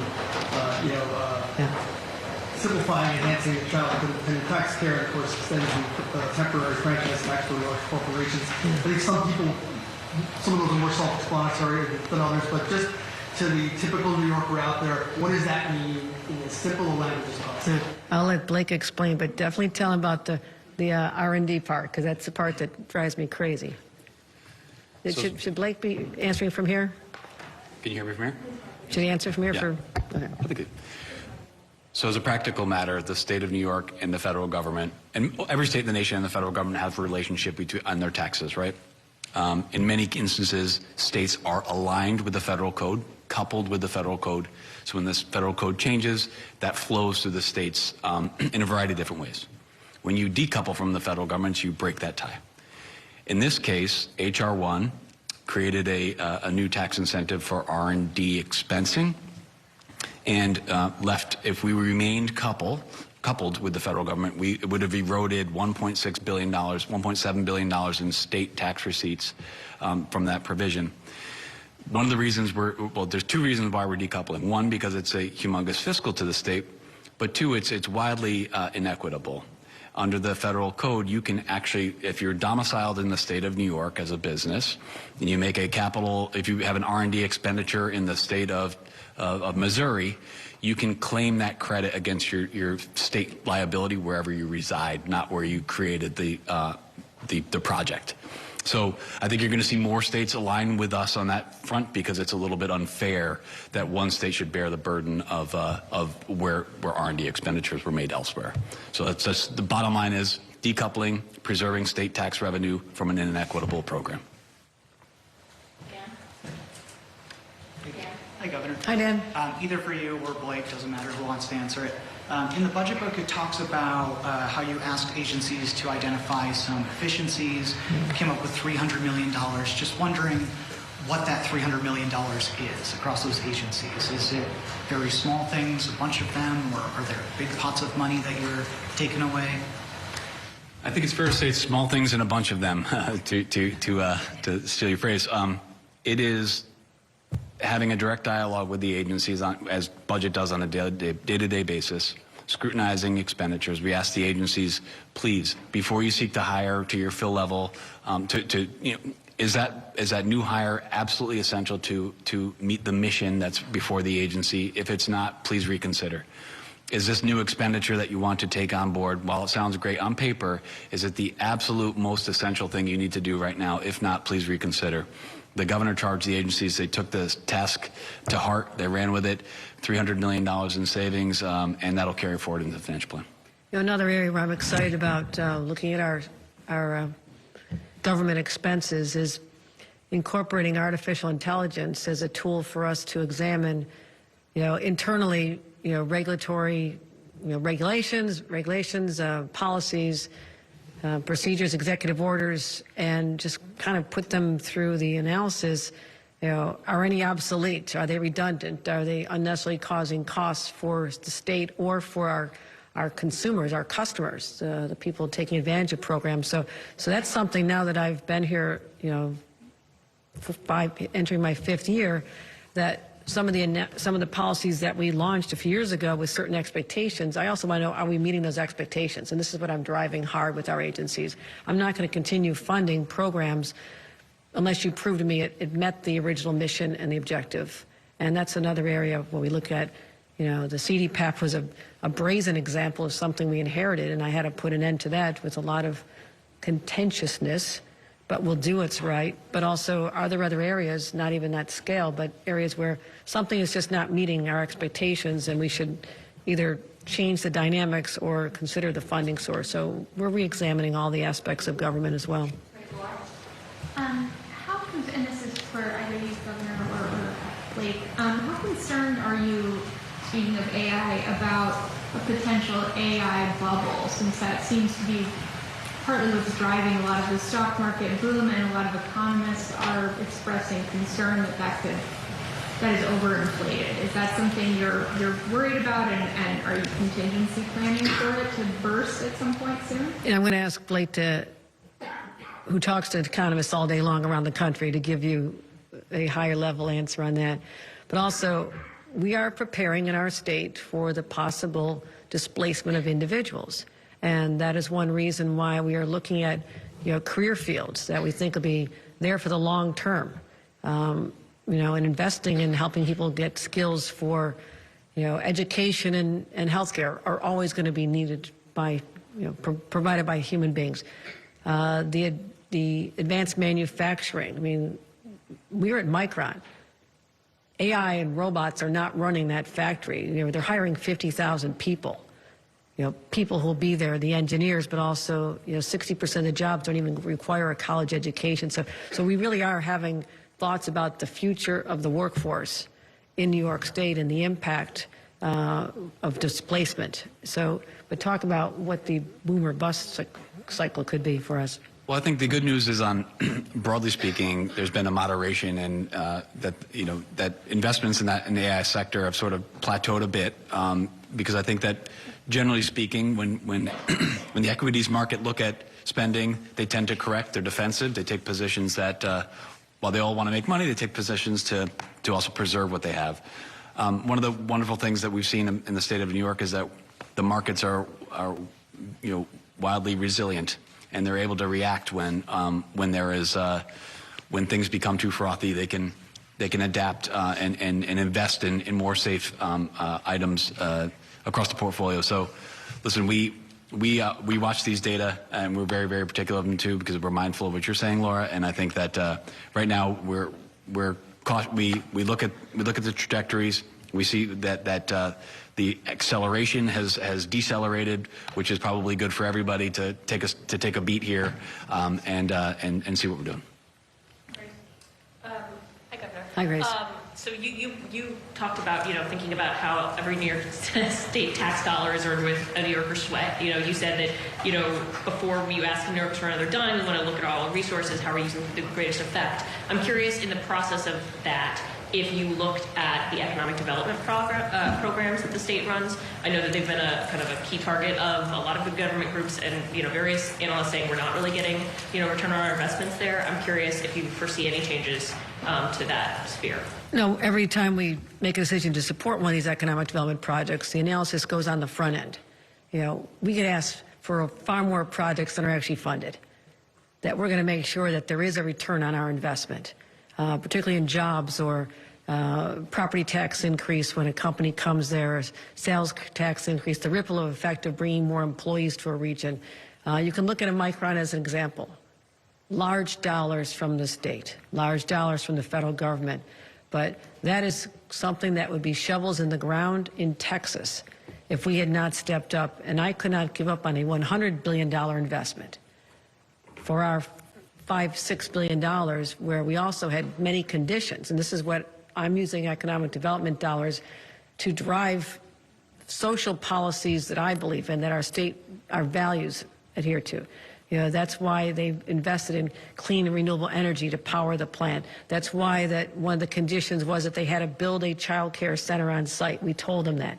We told them that you have to recruit out of the neighborhoods in Syracuse, the high-need neighborhoods where young people perhaps have never had exposure to these kind of jobs. We're doing that now. We require $500 million combined state and Micron to invest in high-need areas around them, literally changing our curriculum on how we're teaching STEM programs and focusing on coding and other areas where it would be beneficial to Micron, change the curriculum in 9 counties with public schools in that area. So I like the opportunity when someone's coming to me and wants support for a big project. It's not an automatic yes. It is, are you doing this, this, and this? And then we'll do the calculation. Are we getting the return on the direct dollars, but also in terms of employment and adhering to our values? So all projects are not created equal, and I can guarantee we do not fund them all. Governor, I wanted to ask, why did you feel the need to explicitly say this is not an austerity budget if this is still the biggest budget that the state has ever had? And separately, why are there no major policy proposals? You've historically had, especially criminal justice reform proposals in your budget. You don't have them this year. Why is that? Many policies also do come up. There's the 30-day amendments. There's also what happens at the table. We have our negotiations that start in earnest. And as those who are observers of the process know that a budget that we put forth today is really a starting point. It lays out our priorities, but then I listen to the legislature about their priorities, and they'll have their chance to weigh in on this as well. So I would not look at this as a final document, number one. Austerity, I said it's not an austerity budget because look at the new spending we're doing. Look at the $3.75 billion, $500 million over the next 5 years to invest in something that may seem boring and unimportant to casual observers, but if we don't focus on clean water and providing sewers and opportunities for communities that cannot afford the infrastructure, especially our aging infrastructure in a place like New York, we're not going to get the housing we need. So I'm looking at, I need more housing built. I have to fund it with something that doesn't sound like a major policy, but $3.75 billion is dramatic. having $4.5 billion this year alone to support childcare, to support the mayor of New York's vision on what he wanted to see happen first, we said yes. We're funding that this year and next, but also the rest of state is going to see programs that they had not anticipated before, and also increase the number of families that will be receiving the vouchers and the subsidies we do. So I don't know how you define visionary programs, but I feel really positive about what we're doing here, and also trying to just, increase affordability. Taking on auto insurance, this is not the easiest thing to do. But we're doing it. And I'm standing up for New Yorkers and finding ways to make sure we hold utility companies accountable to reduce their costs of utility bills, and building more housing to reduce the cost of it. I'm listening to New Yorkers, and I'm trying to hit every one of their pain points with either adding more money to an existing program or coming up with something new. That's what I view a budget is all about, helping New Yorkers just get through life and showing them they have a government who cares. Why specifically did you mention austerity? Were you expecting that as an accusation? Have you already gotten that? No, I hadn't heard it before. Then why bring it up? I don't know. I'm just laying out that it's not an austerity budget, because austerity means we would have said no more hiring, no new dollars. I mean, just for those, and I know you're more sophisticated and you watch all these things carefully, but I just want to let people know that we're not scaling back our ambition, right? And an austerity budget would say, we just have, things are so tough and so dire right now that we cannot fund what we want to fund, or even continue funding existing programs, and may have to have layoffs. I just want to be very crystal clear and lay that out, that is not what's happening in this budget. So get people to look at it very differently. Governor, besides Mamdani's ask for new income taxes, he also said in the statement that he wants to work towards a fiscal relationship with the state that better reflects New York City's status as the economic engine of the state. Is he complaining that the state is not giving enough to New York City? Is he kind of coming at you here? No. And are you worried about that also with your reelection bid? No, he's doing his job as a mayor who is supposed to advocate for their community. I've served a long time in local government. I have no problem with someone making a strong case to us on what their needs are. I also represent 8.5 million New York City residents. So we're going to be as aligned as we can on many issues and continue to support the city. And again, a new administration finding out that the financial landscape looks challenging. You cannot believe the number of staff hours that have already gone in to helping them understand and work with them to find a path forward. We want to be an ally to the city of New York. So I don't take offense when people stand up and say what they'd like to see. That's what they do. That's what all mayors do. Governor, did you cut a deal with him, though, to raise taxes perhaps after your reelection year? And also, with your fundraising that came out, are you going to take matching funds? I will take political questions later, but no deal has been cut. Absolutely. I reject the insinuation that a deal was cut on this. You look at, if we have $17 billion more than we expected for this year and next, and we're paying down our out-year gaps that just a few years ago were scary looking. When you first showed me what we were looking at in 2030, it was chilling. How are we going to get out from under that? And we have this moment in time where, because we're being smart and Wall Street is doing well, and we have the high net worth people living here in this state, we're benefiting from that. So, no, I don't agree. Governor, I have a... Margaret, just question, please. Governor, I didn't hear you say that. Yeah, Governor, to build a little bit on Rebecca's question, you, in previous years, have used your budget to sort of leverage things against the legislature. You were talking about changes to the school aid distribution formula, and districts might, God forbid, have their funding reduced. Now, even the ones that are hold harmless are getting an increase. You are not talking about raise the age changes. That's something that had been rumored, something prosecutors had asked for, but I understand it's not happening now. I'm wondering, why is that? It seems like this is a simpler and an easier budget. It is also 2026, an election year, and so I'm wondering if you could talk about why you've kind of tailored things the way you have this year. Did you hear me say I'm taking on the high cost of car insurance? That is not going to be an easy lift. I'm just giving you an example that I have not backed away. What else do you see are the big fights here? And also, given this approach, do you think you're going to get done by the deadline, something that hasn't happened recently? I can give you my story about why I respect the deadline. I always strive to hit the deadline. But think about the reality when it is January 20th. We're presenting our budget. The legislature, because they have far more points of entry into the conversation with their hearings and meetings and conferences, we don't get their version of the budget till 2 weeks before it's due. So I don't know how anybody ever thinks it can be done on time. I don't understand the premise behind that. And I've talked to the leaders about maybe we could start talking earlier about some things that are not controversial or that doesn't deal with it. So we're going to try and change that because March 31st sounds great to me to get done on time. But also, Jimmy, if you're talking about our You've been watching the governor taking questions from reporters after unveiling her state budget, and Errol and Ayanna join me on set. First, some quick reaction to this. Errol, a lot of the reporters pushing her on why we aren't seeing more policy proposals, specifically asking her about raise the age. What should our viewers understand about those interactions that we just listened to? Yeah, what viewers should understand is that while this is a budget address, it's not just a dollars and cents conversation.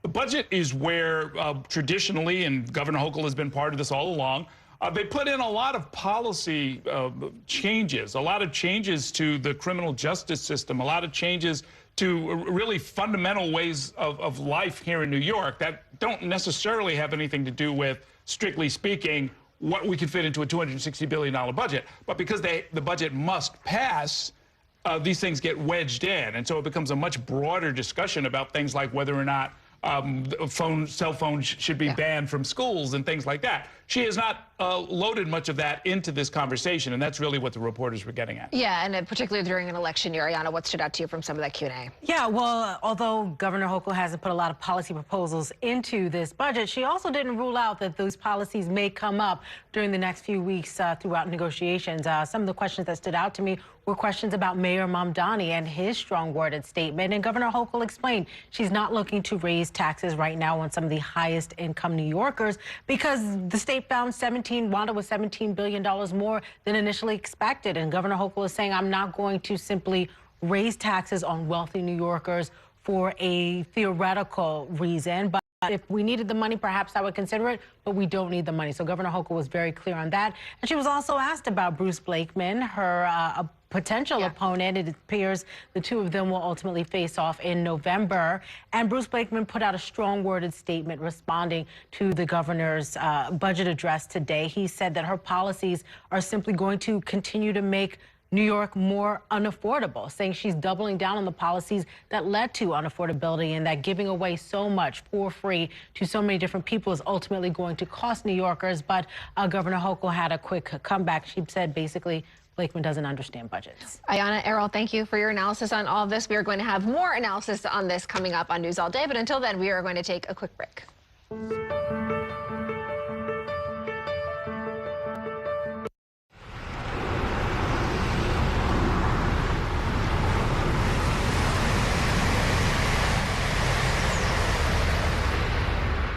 From my time growing up in Queens watching New York 1 to my time reporting here, I've seen how quickly a story can change. At News All Day, we bring you the news as it's happening, from around the boroughs to local government to your neighborhood, because our city never stops moving.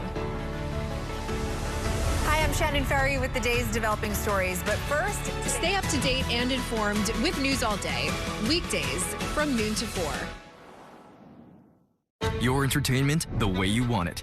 With Spectrum TV, all these streaming apps are included at no extra cost. So you can watch anything. Movies, series, sports, reality, news. Here's a look at today's top stories. Exclusive originals. We await your orders. And even more of your favorites with live TV. Stream across your devices and enjoy anywhere. See you later. Get it all with Spectrum TV. I'm an ex-drug dealer, and I'll be your sub today.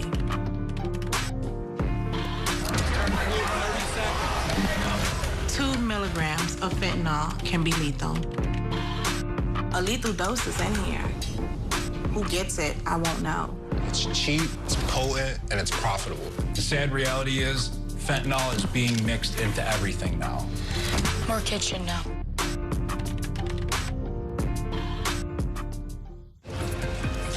My time at New York One has shown me that in the city that never sleeps, the news never stops. So as the day winds down, turn to the rush hour. Good afternoon, I'm Monica Perkman. To catch up on the stories that matter across the 5 boroughs, with in-depth interviews from the city's newsmakers, plus the latest forecast. Catching you up with today, preparing you for tomorrow. Right here on the Rush Hour. Weekdays from 4 to 7 p.m.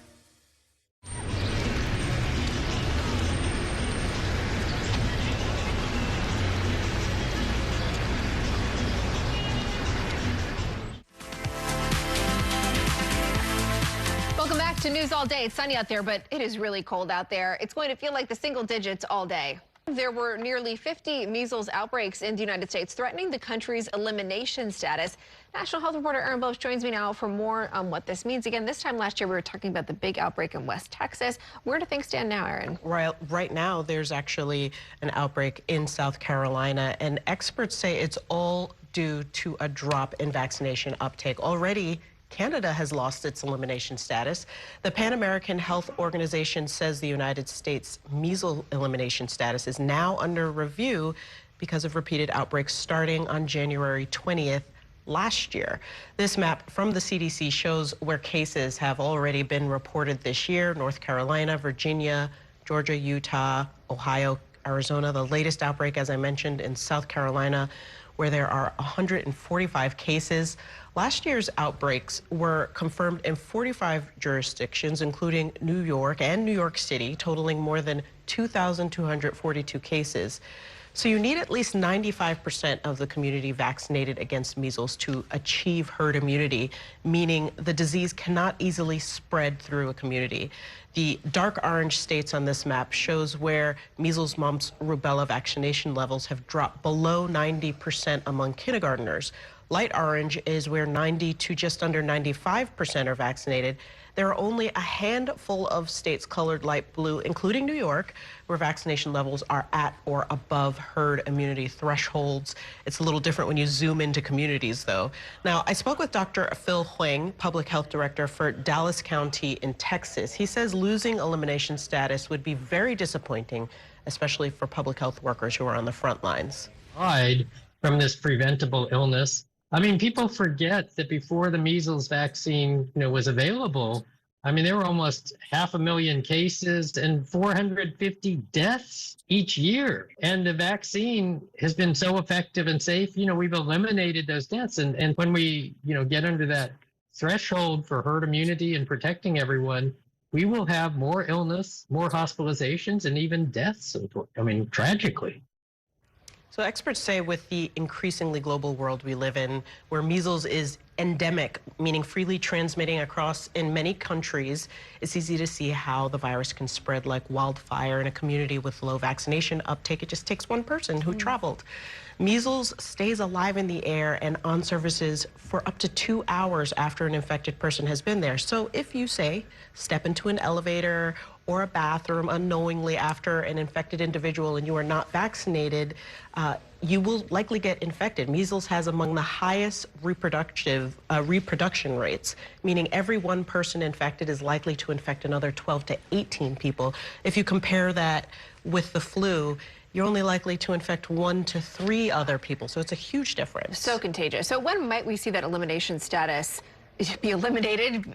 What other steps need to be taken in order for that to happen? So the United States has been invited to a meeting that will take place in April, where this Pan American Health Organization is going. They have a committee that reviews all of the data, and if they find that the same measles strain that started in West Texas was part of all of these other outbreaks, then that means that it was a continuous transmission and this country loses its elimination status. But hopefully that doesn't happen. Hopefully we figure it out. I mean, can the country, though, get back to that point? Yes, but it's probably going to take a really long time because, there's this issue of vaccine hesitancy. It's going to take grassroots efforts of rebuilding relationships with patients and doctors. But, you know, the data is really clear. The MMR vaccine is very safe, very effective. All right, Aaron Billups, thank you. Celebrating a video game icon. After the break, Roger shows us around the new Pac-Man exhibit at the Paley Center. Hey, Raj.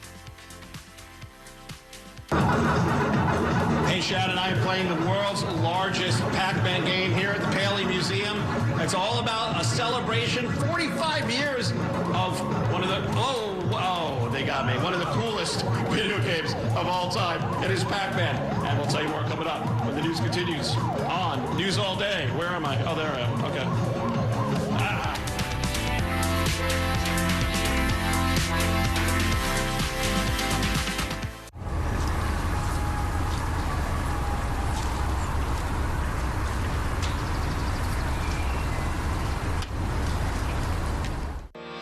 At Spectrum Noticias, we recognize that our New York City community is vibrant and diverse. Spectrum Noticias delivers balanced coverage of the stories that matter in our communities and across the country. Our journalists are based in the neighborhoods we cover, ensuring you get in-depth reporting on what's happening in the places we call home. So join us at Spectrum Noticias. We're always on, always there for you. Now available on your TV. Check your local listings. Also available on the Spectrum News app. There's an international travel plan with Spectrum that was an additional $10 a month as opposed to paying a ridiculous amount per day for roaming fees. This literally felt like my old phone carrier was reaching their hand into my wallet and just helping themselves to some of my cash. I like having no surprises when it comes to my cell phone bill. And with Spectrum, that's been the case. So it's saved me a ton of money. Real customers, real savings. To see how much you can save, visit spectrum.com/save.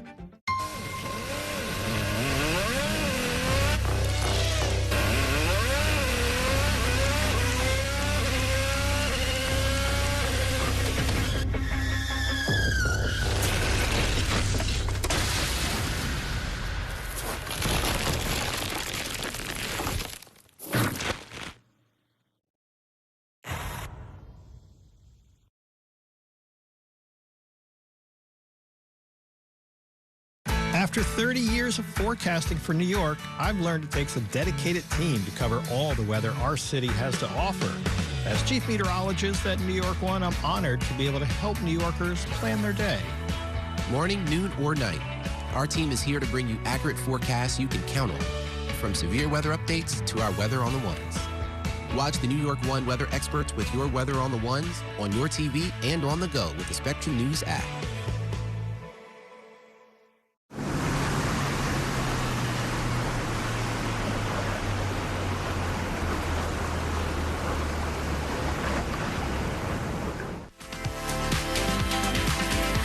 Welcome back to News All Day. So take a look at our picture of the day. We have a shot of some of the snow we saw over the weekend.